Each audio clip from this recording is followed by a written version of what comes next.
Hello and welcome to Ask Karl G episode 19. So it is the 2nd of October 2020. If you live in the southeast of Britain, you will know that it's absolutely raining cats and dogs out there.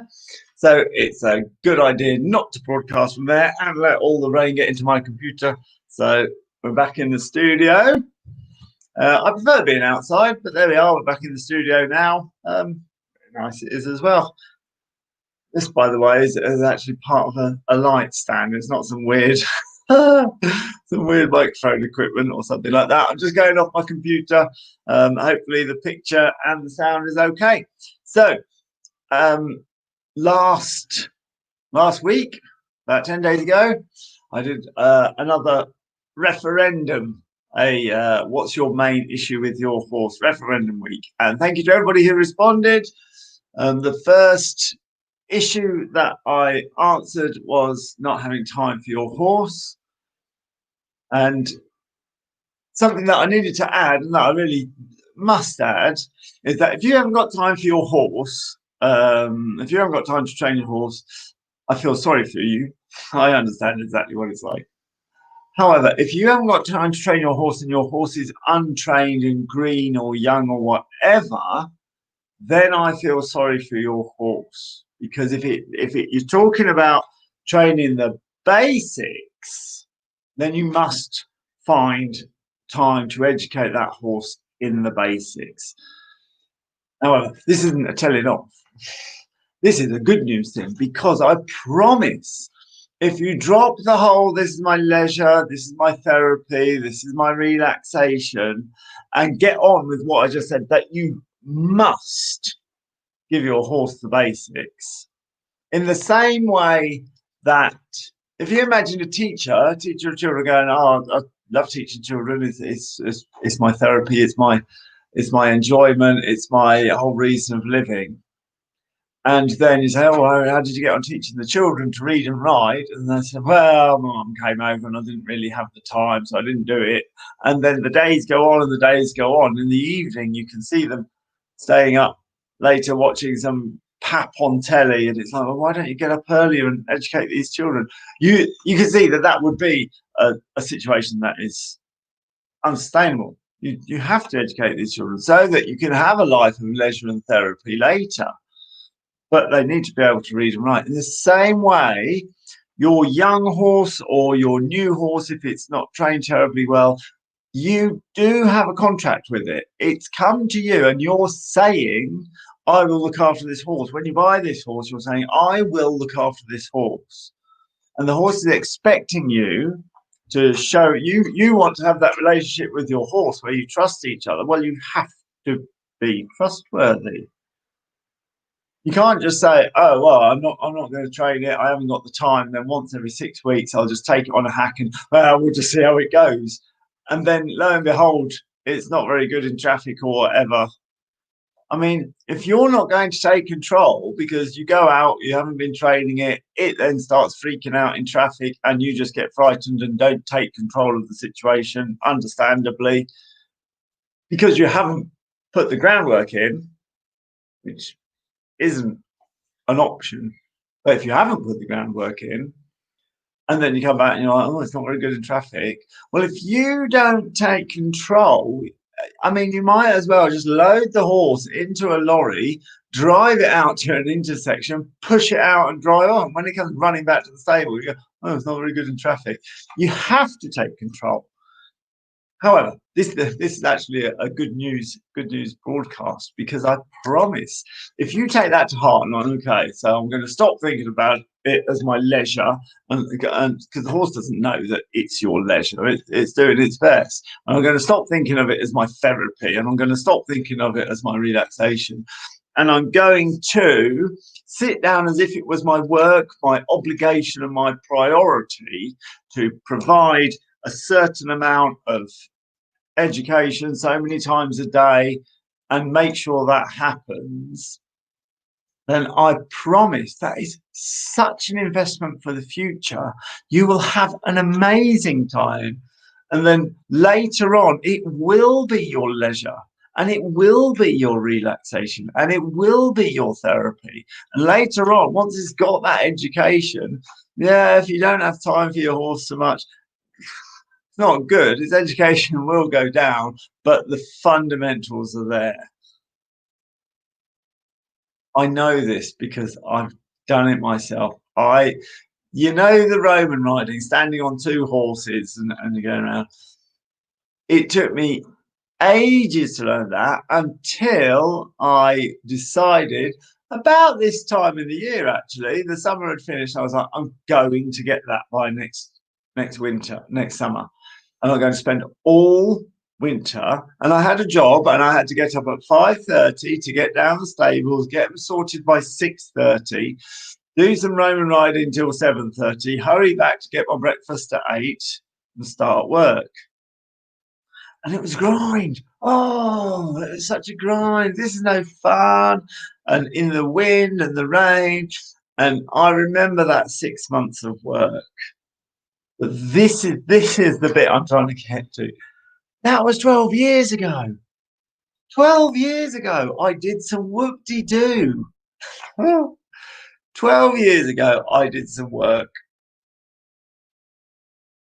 And since then, I've had that basics. One Roman riding horse led to teaching the next and the next. Once you've got your first pair, now I'm Roman riding and I've got all four going, and I'm reaping the benefits and reaping the benefits and reaping the benefits and reaping the benefits. So the basic education is absolutely compulsory. Maybe it means you've got to prioritize your time. Maybe it means you've got to rearrange your day, that you get up earlier. Maybe it's something very grindy like that, distraction management, all that. But it's so worth it because it's an investment in the basics. And I promise you will reap it and reap it and reap it. So I wanted to add that to the broadcast last time. Okay, lovely. I'm just going to say hello to a few people. Hello. Oh, yeah, afternoon now. I don't normally do them in the afternoon. Chris and Claire and Helen. Hello, Karen. Hello. Hello, Angela. Angela, thank you very much. You may have noticed on the page you were the 100th order for Luminosa. Oh, look, I'll do a little product management while I'm in the studio. Look at that. Look at that beauty. There you are. If you want to support Lumi in his fight to save his eyes, you can go to his shop. These are just in fresh. It's not fresh off the printing press. Fresh off the printing press. And that's in the Luminoso collection.myshopify.com with a hyphen between each of those words. The hyphen Luminoso hyphen collection.myshopify.com. Thank you to everybody who's bought anything. It's absolutely marvelous. So hello Diane, hello Karen. Thank you for joining us. Right, if anybody, I've clicked something. I didn't mean to click something. If anybody would like to join the broadcast, I'm going to Control V there. There's the link. If you hit that link, you'll come into the studio. You can ask a question.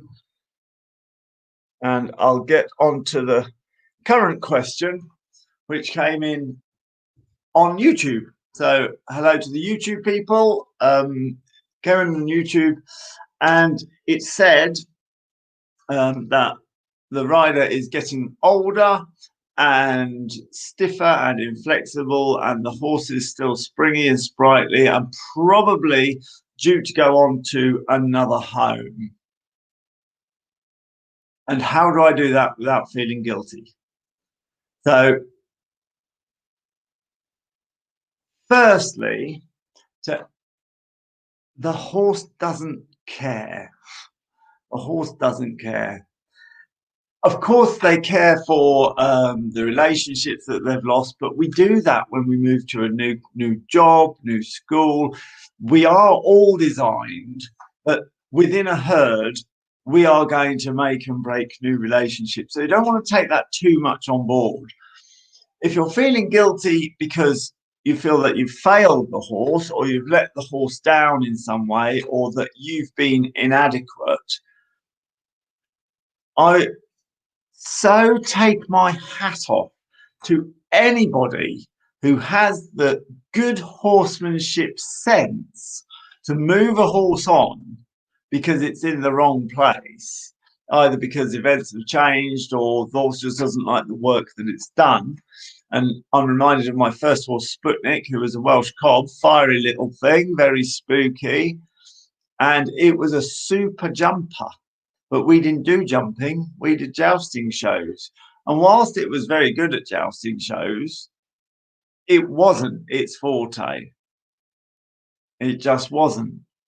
So after a while, I realised that this horse wasn't going to settle into jousting like the other horses had settled, and it was always going to be taking it far too far in and het up.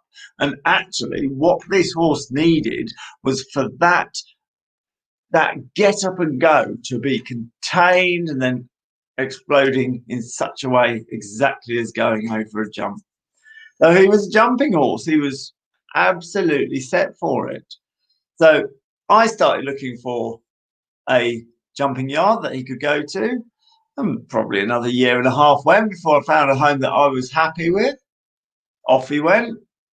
I felt like the biggest matchmaker in the world. I'd put the round peg in the round hole and left myself a vacancy to get a square peg to fit in the square hole, which was my stable. So I feel more like a horse person, a matchmaker, maybe even like a parent. I'm not a parent, but I would imagine that when your children have grown to the point where they go to university, you can feel sad. I'm not saying don't feel sad. Of course you're sad. I have a good old blood every time a horse goes. But that's nothing compared to feeling guilty or that I've let the horse down or that I've failed in some way. No, no, no, no, no, no, no. I also have the great advantage that I've got 16 horses out there, sometimes up to 20. I don't think I've had more than 20.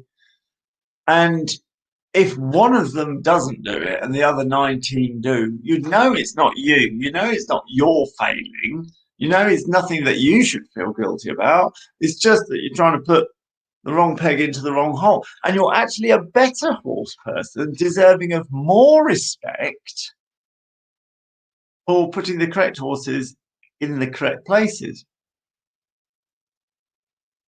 I've said this story before. If you take it to the extreme, imagine if somebody pulls a barge around the fens of Norfolk and gets a horse called Rodeo Dave and tries to get it to pull a barge. Obviously, even if that was managed, nobody would say, what a good horseman that is. Look at the way he succeeded. And all go, what a twit.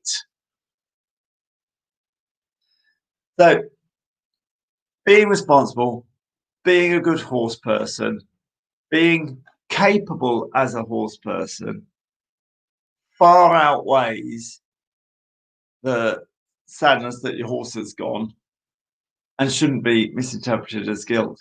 I take my hat off to anybody who replaces the horse because it's too hot for them, too cold for them, too spooky for them, too boring for them, or you've just outgrown it. When teenagers outgrow their childhood pony and, well, he's got too big for it, she's got too big for it now, and so the pony's moved on, nobody carries a sense of guilt. No, nobody feels guilty that they passed 4'6" and started to grow. Nobody feels guilty about that. If you're sad, that's fine. We all like our animals, but it's no more different. So if you don't feel guilty in that scenario that you've simply grown, why should you feel guilty in any other way that the horse is now, may not have been earlier, but now it's in the wrong place? What about if you've grown in your ability, that you're better than you were before, and now this basic horse for very suitable solid plodder for beginners, now it needs to go and help somebody else. So there's so many reasons why it's deserving of admiration that you're moving that horse on, that there should be no room for guilt at all. So if you're moving a horse on, I hope that's helped. Okay, thank you, everybody. If you know anybody who can benefit from this advice, then please make sure that you share these. I'll be answering some other issues from the referendum week, each in their individual unit. This unit is specifically about feeling guilty if you've got to move your horse on, and the next unit will be along, possibly even today. Thanks for listening. I'll see you later. Bye.